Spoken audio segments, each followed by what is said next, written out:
So I was invited to the Juvenile Justice Association of Michigan to put on an all-day training with probation officers across the state of Michigan. At this event, did you feel like these probation officers could only see one side, or did they have lived experience too? It was a really difficult but rewarding opportunity because part of the challenge was the barriers or the biases that are associated with parents.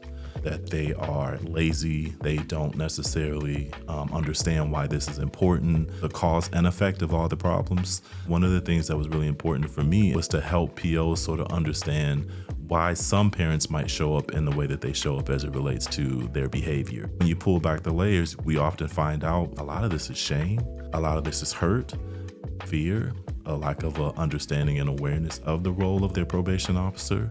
But what registered to me is that there's also a bias about probation officers, right? And there's this bias that, probation officers are a part of this system that is out to destroy the lives of families and children, but that is not the case, right? The whole concept for the PO is really to find opportunities and ways for this child to receive services so that they don't continue to break laws. I mean, they are case planning.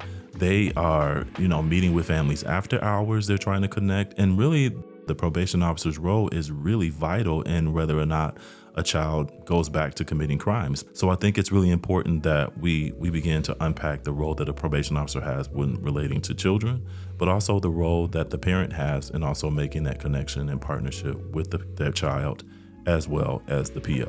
For kids, we have to be talking about partnerships.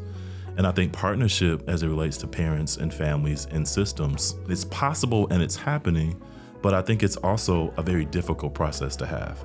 Parents and probation officers and judges and all of the people that play a huge role in serving kids have to be thinking about how do we collaborate with each other in a real way that meets the needs of the kids that we're trying to serve. So I think there's a lot of work that we still need to be doing, but there's a lot of work that is being done. And I think part of the work that we're hoping to do with Delta Project is to continue to uplift the voices of folks that are, involved in our systems.